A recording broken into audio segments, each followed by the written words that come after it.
প্রশংসা করলো। যাক বাবা, ভালোই ভালোই বেঁচে গেছি। কিন্তু অর্ণবাবু তো কোনো প্রশংসাই করলো না। অবশ্য ওনার এসব প্রশংসা টশংসা আসে না, ভিন গ্রহের মানুষ জানে।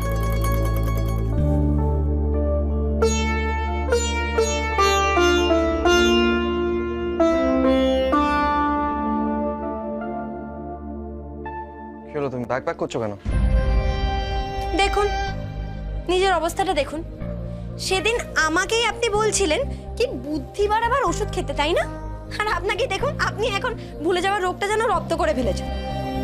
আপনি কি ভুলে গেছেন যে না না পাখি, এত ভালো সুযোগটা বোকার মতো হাতছাড়া করিস না। রাক্ষসটাকে জ্বালানোর আর একটা সুবর্ণ সুযোগ। কাল আমি আর গৌতম বাবু বেড়াতে যাচ্ছি 3 দিনের জন্য। রিয়েলি? হ্যাঁ, ভাবলাম দুজন মিলে একটু আলাদা সময় কাটাতে পারবো তাই। বাট মে আই নো তোমরা কোথায় যাচ্ছ? হ্যাঁ অবশ্যই, গ্রামের একটা বাড়িতে। ওই আসলে কদিন পর তো আমি চলেই যাব গৌতম বাবুর সাথে, তাই দিদুন প্ল্যান করেছিল যে যাতে আমরা একটু আলাদা করে সময় কাটাতে পারি। আপনি তো আর আমাকে নিয়ে যাবেন না, তাই। হ্যাঁ, ওয়েল আমি তোমাকে নিয়ে যাবো বা কি করে বলো? আমি তো প্যামের সাথে বিয়ে করছি, সো অবভিয়াসলি আমার প্যামকে নিয়ে যেতে হবে।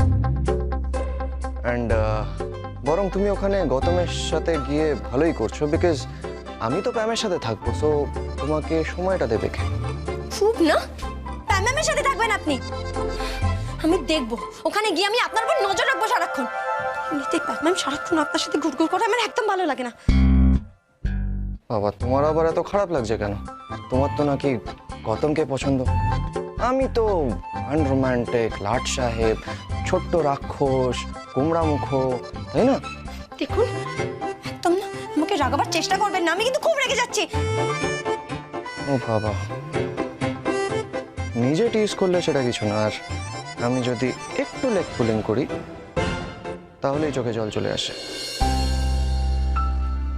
না, আমার খারাপ লাগে আপনি ওভাবে বললে।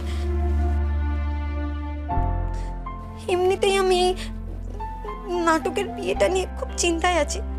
তারপর দিদু হঠাৎ করে এসব বেরোতে যাওয়ার প্ল্যান করলো। আমি তো আরো চিন্তায় পড়ে গেছি। মনে হয় যেন গা ছমছম রোমহর্ষক কোনো রহস্যকল্পের বই পড়ছে।